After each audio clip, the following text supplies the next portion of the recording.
बीच में ज्यादा देर न रहता हुआ मैं आपसे निवेदन करता हूं कि आप हमें और हमारे महापौर को इस महापौर सम्मेलन में आपका मार्गदर्शन मिले। आपको मैं आमंत्रित करता हूं कि आप हमें दिशा दें और हमारा मार्गदर्शन करें।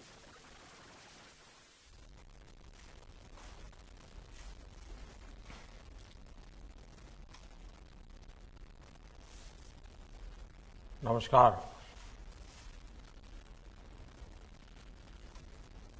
भारतीय जनता पार्टी के राष्ट्रीय अध्यक्ष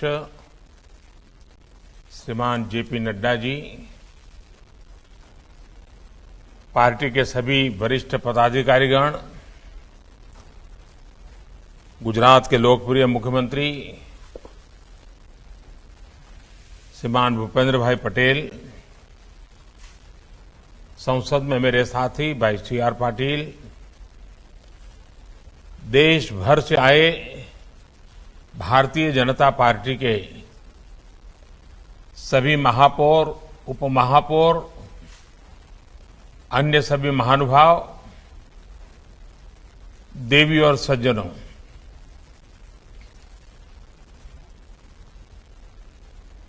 भाजपा मेयर कॉन्क्लेव में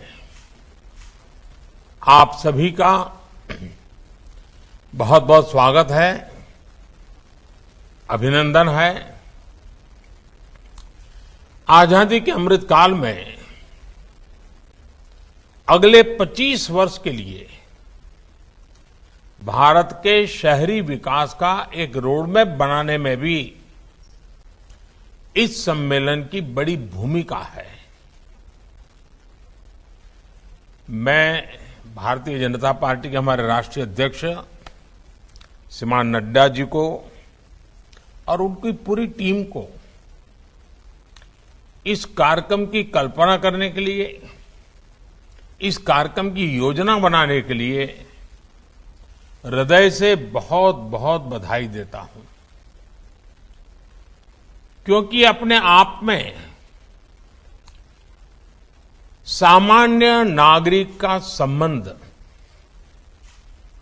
अगर सरकार नाम की किसी व्यवस्था से सबसे पहले आता है तो पंचायत से आता है, नगर पंचायत से आता है, नगर पालिका से आता है, महानगर पालिका से आता है। सामान्य मानवीय का जीवन का रोजमर्रा का संबंध आप ही के लोगों की जिम्मे है और इसलिए इस प्रकार के विचार विमर्श का महत्व बहुत बढ़ जाता है। हमारे देश के नागरिकों ने बहुत लंबे अरसे से शहरों के विकास को लेकर भाजपा पर जो विश्वास रखा है उसे निरंतर बनाए रखना, उसे बढ़ाना हम सभी का दायित्व है। शायद आप लोगों में से जो लोग जनसंघ के जमाने की बातें जानते होंगे तो कर्नाटका में उडुपी नगर पालिका, जनसंघ के लोगों को वहां के लोग हमेशा काम करने का अवसर देते थे उडुपी, और जब स्पर्धाएं होती थी उडुपी हमेशा देश में अव्वल नंबर पर रहता था परफॉर्मेंस में। मैं ये जनसंघ के कालखंड की बात कर रहा हूं, यानी तब से लेकर अब तक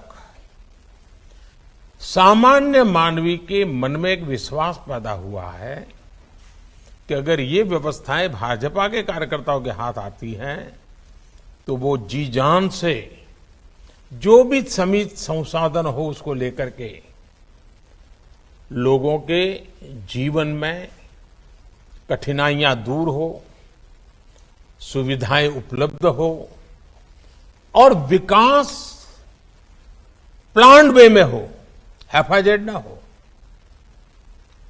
साथियों, आज आप सभी जिस अहमदाबाद शहर में हैं उसकी अपनी बहुत बड़ी प्रासंगिकता है।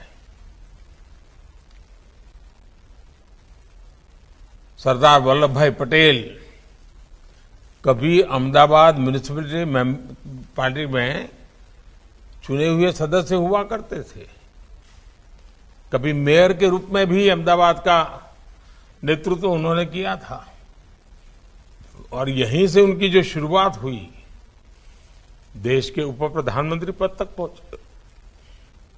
सरदार साहब ने दशकों पहले म्युनिसिपैलिटी में जो काम किए उसे आज भी बहुत सम्मान से याद किया जाता है। आपको भी अपने शहरों को उस स्तर पर ले जाना है कि आने वाली पीढ़ियां आपको याद करके कहें कि हां, हमारे शहर में एक मेयर हुआ करते थे, तब ये काम हुआ था। हमारे शहर में भाजपा का बोर्ड चुन करके आया था, तब ये काम आया था। भाजपा के लोग जब यहां सत्ता में आए थे, तब इतना बड़ा परिवर्तन आया था। ये लोक मानस में स्थिर होना चाहिए। साथियों, सबका साथ, सबका विकास, सबका विश्वास और सबसे महत्वपूर्ण बात है सबका प्रयास। ये जो वैचारिक परिपाटी भाजपा ने अपनाई है, वही हमारे शासन के, गवर्नेंस के मॉडल के, डेवलपमेंट के मॉडल के, हमारे शहरी विकास में भी वो झलकती है। यही हमारे गवर्नेंस मॉडल को दूसरों से अलग करता है। जब विकास मानव केंद्रित होता है, जब जीवन को आसान बनाना, ईज ऑफ लिविंग सबसे बड़ी प्राथमिकता होती है, तो सार्थक परिणाम जरूर मिलते हैं। आप सभी इस समय गुजरात में हैं। मैंने भी वहां कई वर्षों तक वहां की जनता की सेवा करने का मुझे मौका मिला। वहां पर से मुझे एमएलए बनने का मौका मिला। बाद में लोगों ने मुझे मुख्यमंत्री का भी काम दिया। और जब मेरा लंबा कालखंड गुजरात में गया है और आप सब आज गुजरात में हैं, तो मैं स्वाभाविक कुछ बातें जो उदाहरण दूंगा उसमें थोड़ी गुजरात की चर्चा रहेगी। अब जैसे अर्बन ट्रांसपोर्ट की बात करें तो गुजरात ही था जिसने बीआरटी जैसा प्रयोग सबसे पहले प्रारंभ किया था। आज देश के शहरों में ऐप बेस्ड कैब्स, यानी आप ऐप के द्वारा टैक्सी मंगवाते हैं, तुरंत मिल जाती है। ये बात आज हिंदुस्तान के में कॉमन हो गई है, लेकिन गुजरात में बहुत साल पहले इनोवेटिव रिक्शा सर्विस जी ऑटोज की शुरुआत हुई थी। और इनोवेशन किसी और ने नहीं, बल्कि हमारे ऑटो ड्राइवर्स की टीम ने ही किया था। आज रीजनल रैपिड ट्रांसपोर्ट सिस्टम और मल्टी मॉडल कनेक्टिविटी की इतनी चर्चा होती है, लेकिन गुजरात में बरसों पहले मल्टी मॉडल कनेक्टिविटी पर काम हो रहा है। ये सारे उदाहरण मैं आपको इसलिए भी दे रहा हूं क्योंकि इसमें हमें ये भी संदेश मिलता है कि हमें बहुत आगे की सोचकर काम करना होगा। मुझे पता है कि आप में से कई मेयर्स इस दिशा में बहुत अच्छा काम कर रहे हैं, और जब ये सम्मेलन हो रहा है तो हमें एक दूसरे से बहुत कुछ सीखना है। साथ बैठेंगे, साथ बातें करेंगे, बहुत चीजें जानने को मिलेगी, हर एक के नए नए प्रयोगों का पता चलेगा। साथियों, आजादी के अमृत काल में आज भारत अपने अर्बन इंफ्रास्ट्रक्चर पर अभूतपूर्व निवेश कर रहा है। 2014 तक हमारे देश में मेट्रो नेटवर्क 250 किलोमीटर से भी कम था। आज देश में मेट्रो नेटवर्क 775 किलोमीटर से भी ज्यादा हो चुका है। 1000 किलोमीटर के नए मेट्रो रूट पर आज काम चल रहा है। हमारा प्रयास है कि हमारे शहर होलिस्टिक लाइफस्टाइल का भी केंद्र बने। आज 100 से अधिक शहरों में स्मार्ट सुविधाओं का निर्माण किया जा रहा है।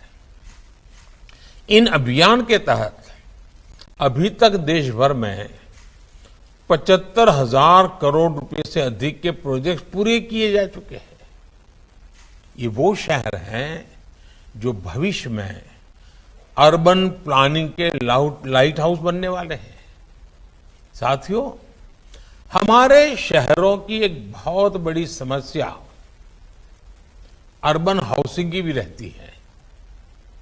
मुझे याद है कि मुख्यमंत्री के रूप में शहरी निकायों के साथ मिलकर हमने झुग्गी में रहने वाले साथियों के लिए बेहतर आवास बनाने का अभियान शुरू किया था। इसके तहत गुजरात में हजारों घर शहरी गरीबों को, झुग्गी में बसने वाले परिवारों को पक्के मकान देने का बड़ा अभियान चलाया। इसी भाव के साथ प्रधानमंत्री आवास योजना शहरी, इसके तहत भी पूरे देश में करीब 1.25 करोड़ घर स्वीकृत किए गए हैं। साल 2014 से पहले जहां शहरी गरीबों के घरों के लिए 20,000 करोड़ रुपए का प्रावधान था, वहीं पिछले 8 वर्षों में इसके लिए 2 लाख करोड़ रुपए से अधिक का प्रावधान किया गया है। आप लोग ये आंकड़े याद रखोगे, मैं आशा करता हूं कि 2014 के पहले 20,000 करोड़ और आज 2 लाख करोड़ से ज्यादा। ये शहरी गरीबों के प्रति हमारी प्रतिबद्धता को दिखाता है। लेकिन ये हमारा दायित्व बनता है, जब सबका प्रयास, सबका विश्वास, ये कहते हैं, क्या इन लाभार्थियों के बीच जाके हम बैठते हैं जो झुग्गी झोपड़ी में है, जिनको घर आगे चल के इनको कभी जाकर के विश्वास देते हैं क्या? उनके बीच बैठ करके उनके लिए क्या काम हो रहा है उसकी चर्चा करते हैं क्या? हमें लगता है कि अखबार में छप गया तो काम हो गया। जितना ज्यादा गरीबों के बीच में जाकर के काम करेंगे, उनको जो लाभ मिलेगा, उस लाभ का वो समाज में सवाया करके वापस करेगा। गरीब का यह स्वभाव रहता है। साथियों, शहरों में रोजी रोटी के लिए जो साथी अस्थायी रूप में आते हैं, टेम्परेरी आते हैं, उनको भी उचित किराए पर घर मिले, इसके लिए भी बड़े स्तर पर काम चल रहा है। इस मेयर्स कॉन्क्लेव में आप सभी से मेरा आग्रह है कि अपने अपने शहरों में इस अभियान को गति दें, इससे जुड़े कार्य तेजी से पूरे कराएं और क्वालिटी में कॉम्प्रोमाइज मत होने देना। समय सीमा में काम करेंगे तो पैसे बचते हैं, उन पैसों का अच्छा सदुपयोग होता है। साथियों, शहरी गरीबों के साथ साथ जो हमारा मध्यम वर्ग है, उनके घर के सपने को पूरा करने के लिए भी सरकार ने हजारों करोड़ रुपए की मदद की है। हमने रेरा जैसे कानून बनाकर लोगों के हित सुरक्षित किए हैं, खास करके मध्यम वर्गीय परिवार। किसी स्कीम में पैसा डाल देता था, स्कीम पूरी नहीं होती थी। जिस काम का पहले नक्शा दिखाया जाता था, पैम्फलेट दिखाया जाता था, जब मकान बनता था तब दूसरा हो जाता था, साइज छोटी हो जाती थी, कमरा बदल जाता था।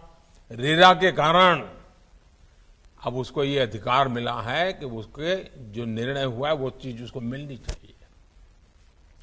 भाजपा के मेयर्स के रूप में, शहरों के मुखिया के रूप में रियल एस्टेट सेक्टर को बेहतर और ट्रांसपेरेंट बनाने का आपका दायित्व ज्यादा है। सुरक्षा के लिहाज से शहरों में बिल्डिंग का बेहतर और ट्रांसपेरेंट ऑडिट हो, ये बहुत आवश्यक है। पुरानी बिल्डिंगों का गिरना और बिल्डिंगों में आग लगना, ये चिंता का विषय होता है। अगर हम नियम कायदों का पालन करें, उसका आग्रही बने, उसको सुनिश्चित करना हमारी प्राथमिकता होनी चाहिए। साथियों, मैं आपको एक और बात बताना चाहूंगा। चुने हुए जनप्रतिनिधियों की सोच सिर्फ चुनाव को ध्यान में रखते हुए सीमित नहीं होनी चाहिए। चुनाव केंद्रित सोच से हम शहर का भला नहीं कर सकते हैं। कई बार शहर के लिए फैसला बेहतर होते हुए भी इस डर से नहीं किया जाता कि कहीं चुनाव में नुकसान हो जाए। अब मुझे याद है, मैं जब गुजरात में था तो 2005 में हमने अर्बन डेवलपमेंट ईयर मनाने का कार्यक्रम बनाया और करीब 100-150 ऐसे पॉइंट निकाले जिसके आधार पर शहर में चौराहे की चिंता करना, एंक्रोचमेंट को हटाना, सफाई की चिंता करना, बिजली के तार पुराने हैं तो बताना, बहुत सारे पैरामीटर्स थे।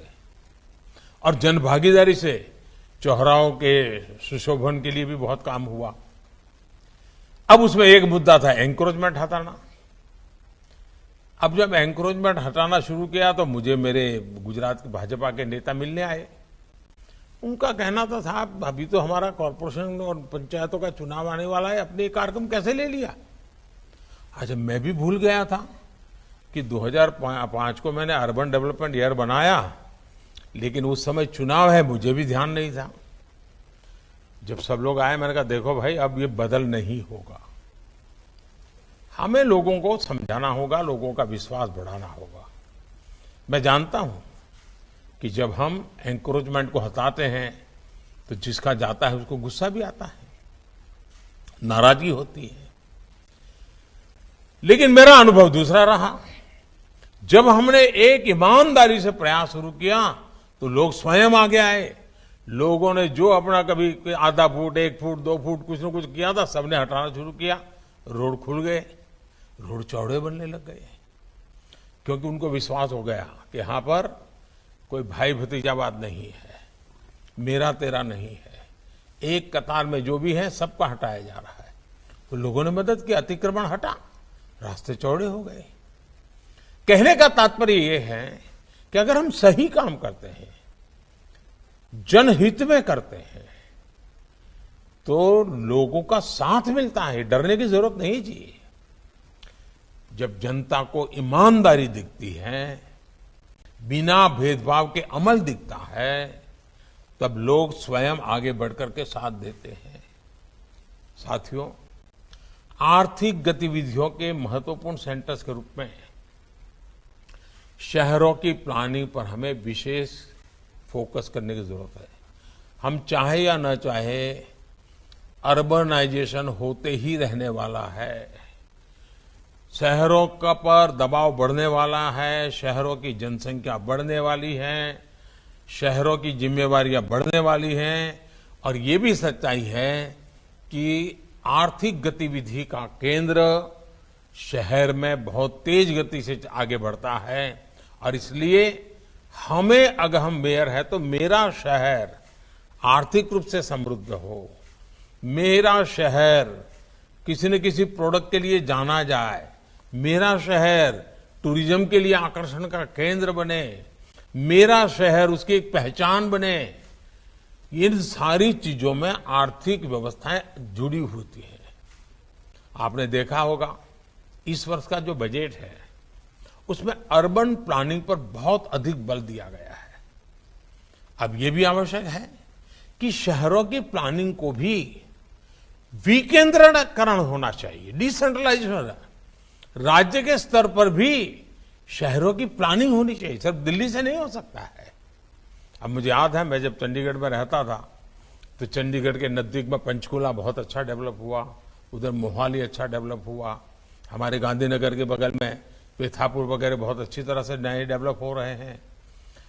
देश में ऐसे अनेक सैटेलाइट टाउन्स हैं जो बड़े शहर के नजदीक में विकसित होने चाहिए और योजनाबद्ध रूप से सैटेलाइट टाउन को डेवलप करने का काम करना ही चाहिए, तभी शहरों पर दबाव कम होगा। और बीजेपी ने सैटेलाइट टाउन्स को लेकर सचमुच में बेहतरीन काम करने का प्रयास किया है। आप लोग भी जानते हैं कि इस प्रकार के प्रयासों का कितना लाभ है। मुझे एक घटना याद आती है। भारतीय जनता पार्टी पहली बार अहमदाबाद में 87-88 में बहुमत मिला उसको, पहली बार शासन में आए और उस समय सद्भाग्य से राज्य में भी जो सरकार थी उसमें उस समय जनसंघ था, भाजपा के लोग उसमें हिस्सा थे, भाजपा का लोग भी पार्टनर थे।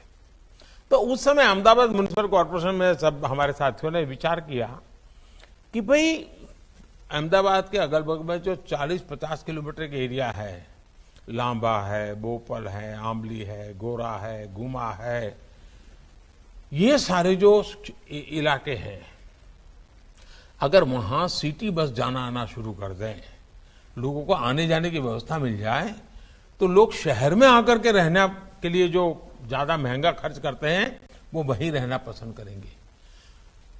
राज्य सरकार से बात हुई, राज्य सरकार का वो क्षेत्र तो उनका था ट्रांसपोर्टेशन का, लेकिन खैर मान गए, वो सहमति मिल गई और बसेस को काफी दूर दूर फैलाया। साबरमती के उस पार कालीगाम हो, साबरमती के भी कई दूर दूर के क्षेत्र उनको साथ जोड़ दिया, उधर गांधीनगर को जोड़ दिया। इसका परिणाम यह हुआ कि छोटे छोटे सैटेलाइट टाउन डेवलप हो गए, बहुत उनका शहर का विस्तार हो गया। तो शहर पर दबाव, हमें सैटेलाइट टाउन्स के अलावा टियर 2, टियर 3 सिटी, उन शहरों की प्लानिंग भी राज्यों ने अभी से करनी चाहिए, क्योंकि अब टियर 2, टियर 3 सिटी भी इकोनॉमी एक्टिविटी के सेंटर बन रहे हैं। आपने देखा होगा स्टार्टअप्स, आजकल हमारे स्टार्टअप्स टियर 2, टियर 3 सिटी में हो रहे हैं। लोग भी सोचते हैं कि भाई छोटा मोटा कारखाना लगाना है तो छोटे शहर में लगा देंगे, बड़े शहर में जाने की जरूरत नहीं है, तो थोड़ा सस्ते में काम शुरू हो जाएगा। हम अगर प्लानिंग से टियर 2, टियर 3 सिटी को भी डेवलप करेंगे तो बड़े बड़े महानगरों पर जो दबाव आता है वो भी कम हो जाएगा और वहां पर रोजगार के अवसर भी बढ़ जाते हैं। हमें यहां इंडस्ट्रियल क्लस्टर डेवलप करने पर जोर देना चाहिए। किस नगर पालिका में किस प्रकार की इंडस्ट्री का क्लस्टर बन सकता है, पास की 2-3 नगर पालिकाओं में क्या हो सकता है, तो इकोनॉमी को बढ़ाने में वो बहुत मदद करते हैं। जो अर्बन प्लानिंग और कैपेसिटी बिल्डिंग में हमें स्टैंडर्डाइजेशन की बहुत आवश्यकता है। हमें कैजुअल, एडहोक इन चीजों से बाहर आ जाना चाहिए, नीति निर्धारित कर करके करना चाहिए। आप देखिए बदलाव अच्छे आएंगे, डिसीजन में भी ट्रांसपेरेंसी आएगी, ग्रे एरिया लगभग खत्म हो जाएगा। साथियों, स्थानीय निकायों को बजट के लिए ज्यादा से ज्यादा आत्मनिर्भर कैसे बना सके। देखिए, शहर का विकास करना है तो शहर को धन भी लगता है। कभी हम स्कूल के बच्चों को बताते ही नहीं है कि भी रोड बना है तो रोड कितना खर्चा लगा है, ये फुटपाथ बना है तो फुटपाथ का कितना खर्चा लगा है, ये पैड लगाने के लिए जो लोहे का हमने सुरक्षा कवच बना है उसका कितना खर्चा लगता है, ये बिजली के खंभे लगे वो कितना खर्चा। समाज को भी, लोगों, सामान्य मानव को पता नहीं होता है कि सारी चीजों का कितना खर्चा लगता है। वो अपने घर में छोटी भी दीवार बनाता है तो उसका खर्चा पता चलता है, लेकिन नगर में इतने सारे खर्चे उसको पता नहीं होता है। हमें उसको प्रशिक्षित करना चाहिए, बच्चों को समझाना चाहिए, देखो इतना महंगा होता है, इसको नुकसान नहीं होना चाहिए, हमारी संपत्ति है। समाज को जोड़ते रहना चाहिए। साथियों, अर्बन प्लानिंग में हमने देखा होगा कि शहर के सामान्य मानवीय की सुविधाओं को कौन संभालता है भाई। बड़ा वर्ग जो है वो कोई बड़े बड़े मॉल में नहीं जाता है, उसकी तो आवश्यकता है रेहड़ी पटरी वाले पूरे करते हैं। रेहड़ी पटरी वाले जो होते हैं, ठेले वाले लोग होते हैं, जो मोहल्ले में आके सब्जी बेचते हैं, अखबार वाले आते हैं, कपड़ा बेचने वाले आते हैं, कभी फुटपाथ पर बैठे हुए लोग, वे भी इकोनॉमी का एक बहुत बड़ा ड्राइविंग फोर्स होते हैं और सामान्य मानवी की सेवा बहुत करते हैं। क्या हमारे पास उनकी योजना है क्या? अब देखिए, स्वामित्व योजना, पीएम स्वनिधि योजना चल रही है। मैं आप सभी मेयरों से आग्रह करूंगा कि आपके महानगर में एक भी रेहड़ी पट्टी वाला ऐसा न हो कि जिसका रजिस्ट्री न हुई हो, पीएम स्वनिधि से बैंक से उसको पैसा न मिला हो और उसकी ट्रेनिंग न हुई हो। मोबाइल फोन से डिजिटल वो कैसे लेन देन करे। वो सब्जी बेचेगा, दूध बेचेगा तो भी डिजिटली पैसा लेगा, वो देगा। वो थोक में सब्जी खरीदने जाएगा तो भी डिजिटली पेमेंट करेगा। अगर वो ये करता है तो उसके ब्याज में धीरे धीरे कटौती की जाती है। इतना ही नहीं, उसे कुछ इनाम भी दिया जाता है। आप बताइए, रेहड़ी पटरी वाले प्राइवेट में जो महंगे ब्याज से पैसे लाते हैं, उनको कितनी मुक्ति मिल जाएगी। और मैं तो ये भी कहूंगा कि साल में एक बार इन रेहड़ी पटरी वालों का परिवार के साथ सम्मेलन करना चाहिए। उनके बच्चों में जो टैलेंट हो उनको इनाम देना चाहिए। उन बच्चों के द्वारा गीत संगीत के कार्यक्रम करने चाहिए। ये एक बहुत बड़ी ताकत होते हैं जी। मैं तो चाहूंगा जितने मेयर बैठे हैं उसको करें, ताकि उनको भी लगेगा वो महानगर की सेवा कर रहे हैं, वो जनता का भला करने के लिए काम कर रहे हैं। देखिए, आज करीब 35 लाख ऐसे हमारे रेहड़ी पटरी वाले साथी हैं जिनको बैंक से पैसा मिला है। और मैंने देखा है कि वो समय के पहले वापस भी देते हैं और नया ऋण भी ले लेते हैं। साथियों, ये सिर्फ वन टाइम कर देने की है, ये लगातार उसका व्यापार चलेगा बैंकों के साथ। और डिजिटल पेमेंट से उसको बहुत लाभ मिलेगा, उससे गति मिलेगी।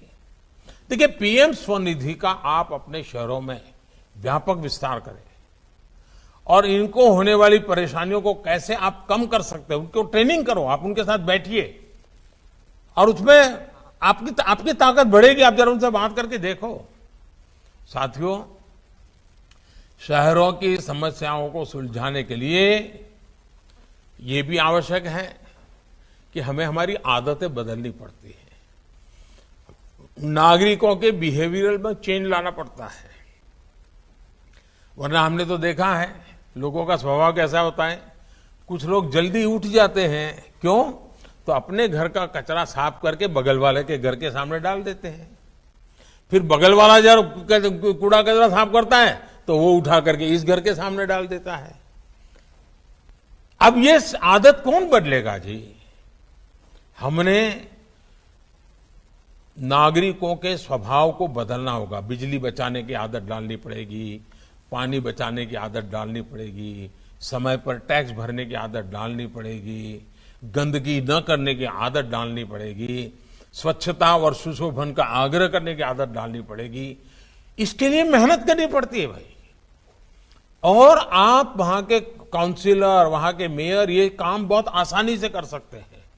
और इसके लिए हमें भिन्न भिन्न प्रकार के कार्यक्रम करने चाहिए। निबंध स्पर्धा हो, रंगोली स्पर्धा हो, बच्चों की रैलियां हो, कविताओं का सम्मेलन हो, स्वच्छता पर कविताएं हो, ऐसे भांति भांति के जन जागरण के कार्यक्रम करने चाहिए। दीवारों पर अच्छी तरह से उसको लिखा, जैसे बगीचे होते हैं। मुझे बताइए, बगीचों को संभालने का जवाब गांव के नागरिकों का है कि नहीं है? क्योंकि हमने तो तय किया नहीं, म्यूनसिपालिटी के 2 आदमी होंगे, वो समझी नहीं। हमें जो लोग डेली बगीचे में आते हैं उनकी कमेटी बना देनी चाहिए।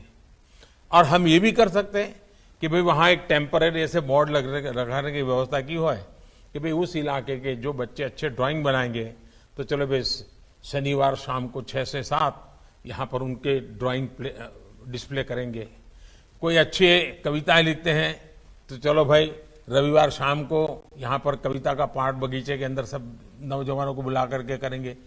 हमारे बगीचों को जिंदा बना देना चाहिए, हमारे शहर की आत्मा के रूप में जागृत बना देना चाहिए। तो बगीचा भी अच्छा रहेगा, सरकारी खर्चे की जरूरत है, वही अपना संभालेंगे बगीचा।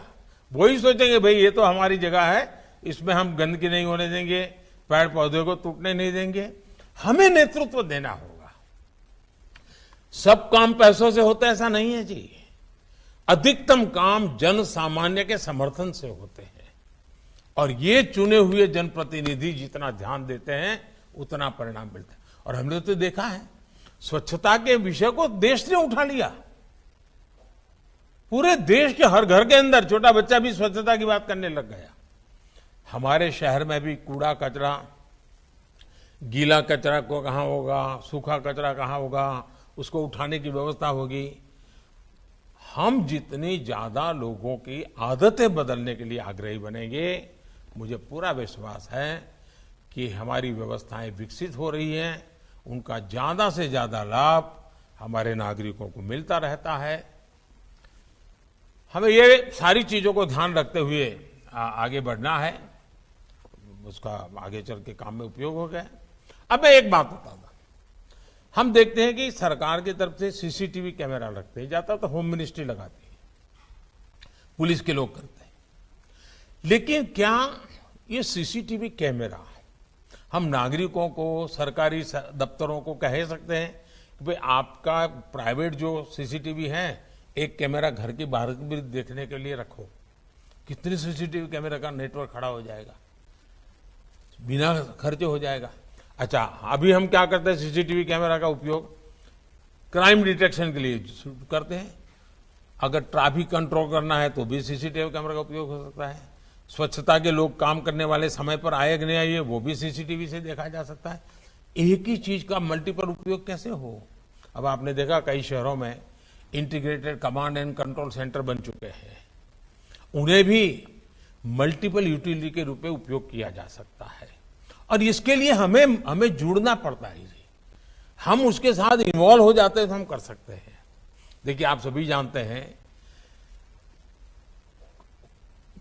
मान लीजिए आपका अच्छा सा मकान है, घर के पास बढ़िया महंगी गाड़ी भी खड़ी है, लेकिन अगर परिवार में ढंग से कुछ चीजें नहीं है, सब इधर उधर पड़ा हुआ है, सोफा का ठिकाना नहीं, चेयर का ठिकाना नहीं, कोई भी व्यक्ति आएगा उसको वो कार देख करके उसको अच्छा लगेगा, अंदर वो गंदा देख करके बुरा लगेगा, वो आपके घर की छवि कहां से ले जाएगा?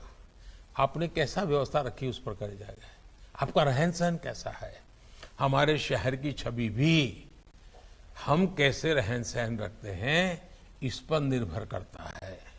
और इसलिए हमें सौंदर्यीकरण, ब्यूटिफिकेशन, मैं तो लगातार कहता हूं हर बोर्ड में हर महीने सिटी ब्यूटी कंपटीशन होते रहना चाहिए और इनाम घोषित होना चाहिए कि इस बार चलो भाई 13 नंबर का वार्ड ब्यूटिफिकेशन में आगे आया, 20 नंबर का वार्ड आया, 25 नंबर का वार्ड आया।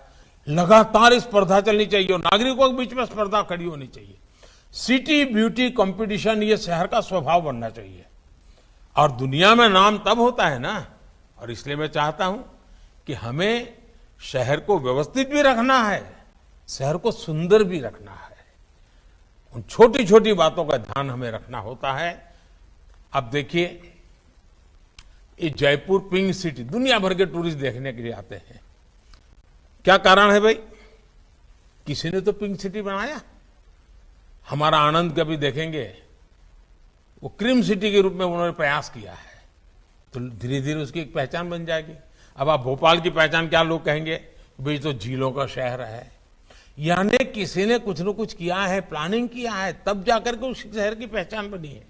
कि आपने तय किया है कि भाई मेरे शहर ग्रीन सिटी के रूप में जाना जाएगा, मेरा शहर इस बात के लिए जाना जाएगा, मेरा शहर इस बात के लिए उसकी पहचान बनेगी और लोगों को भी लगेगा इसमें कोई कॉम्प्रोमाइज नहीं करना है। अगर आप इसको लोगों को प्रोत्साहित करेंगे, मुझे पक्का विश्वास है कि आप अच्छे ढंग से इसको कर सकते हैं।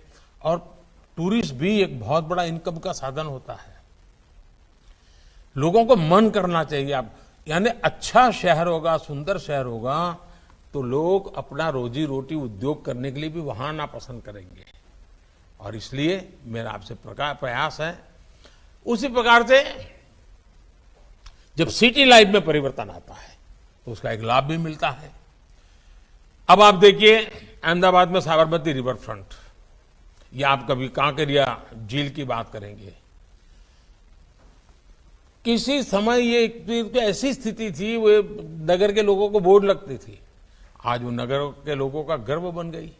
अब उसको संभालने का काम भी नगर के लोग करने लगे और उसी का परिणाम है आज देखिए अहमदाबाद को हेरिटेज सिटी का दर्जा मिला हुआ है। हेरिटेज वॉक के लिए लोगों का सुबह कार्यक्रम होता है, उसके लिए टूरिस्ट आते हैं। मुझे एक विषय और भी कहना है। दुनिया के अंदर आपने देखा होगा हर शहर का अपना एक सिटी म्यूजियम होता है। क्या आपको नहीं लगता है कि आपका शहर का भी सिटी म्यूजियम हो? शहर का इतिहास क्या है, शहर की विशेषता क्या है, शहर में कब क्या हुआ था, बढ़िया से पुराने पुराने फोटो हो। ऐसा अगर आप करें तो मुझे बताइए कि आपके शहर को, नई पीढ़ी को, आपके शहर के बच्चों को, उनको काम आएगा कि नहीं आएगा? अब देखिए इन दिनों आजादी का अमृत महोत्सव, पॉलिटिकली सोचते तो हम क्या करते हैं, राजनीतिक लाभ गैर लाभ के लिए सोचते तो क्या करते हैं। अगर नेताओं की छवि चमकाने का कार्यक्रम करना होता तो क्या करते हैं? कोई एक बहुत बड़ा पिलर खड़ा कर देते हैं, विजय स्तंभ खड़ा कर देते, कोई एक गेट बना देते आजादी का अमृत महोत्सव की यादगिरी में। हमने ऐसा नहीं किया, हमने दूसरा किया। हमने क्या किया? हर जिले में 75 तालाब बनाएंगे, 75 अमृत सरोवर बनाएंगे। अब देखिए कल्पना अपने आप में मानव जाति की कितनी बड़ी सेवा करेगी। आजादी का उत्सव भी हो जाएगा और हमारे यहां तालाब की एसेट बन जाएगी। अब हमारे यहां पुरानी वावड़ियां होती हैं, पुराने तालाब होते हैं, क्या उसकी सफाई, उसका रख रखाव हम मेयर के नाते उसके लिए चिंता करते हैं क्या? हमारा बोर्ड चिंता करता है? बहुत सारे शहर हैं वहां से नदी गुजरती है, क्या नदी उत्सव मना करके नदी के महात्म्य को हम महत्व देते हैं क्या? हम शहर का जन्म दिवस मना करके शहर के लिए लोगों का लगाव बढ़ाते हैं क्या? जन भागीदारी विकास के लिए बहुत आवश्यक है। देखिए हर शहर में नए नए व्यंजन होते हैं, हर शहर की अपनी विशेषता होती है। अब आप मुंबई में जाएंगे तो कहे भाई खाऊ गली जाना है, अहमदाबाद में जाएंगे तो कहे माणिक चौक जाना है, दिल्ली में जाएंगे तो कहे परोठे वाली गली में जाना है, बनारस में जाएंगे तो कहे कचौड़ी वाली गली में जाना है। यानी हर शहर में ऐसी विशेषता होती है। लेकिन क्या कभी आपने पुराने जमाने में जो चला अभी उसको हाइजीनिक दृष्टि से, हाइजीन फोकस करते हुए, वहां पर बेचने वाले लोग साफ सुथरे हैं, उनके हाथ में कुछ पहना हुआ है, हाथ नहीं लगाते हैं, पानी को हाथ नहीं लगाते हैं। अब देखिए लोग कॉन्शियस सोसाइटी बनी है तो लोग 5 स्टार होटल में जाना पसंद नहीं करेंगे, गली में आकर के खाना पसंद करेंगे। भाई यहाँ तो बहुत साफ सफाई बहुत होती है। क्या आप अपने शहर में कम से कम एक इलाका ऐसा नहीं बना सकते? पक्का बना सकते हैं दोस्तों।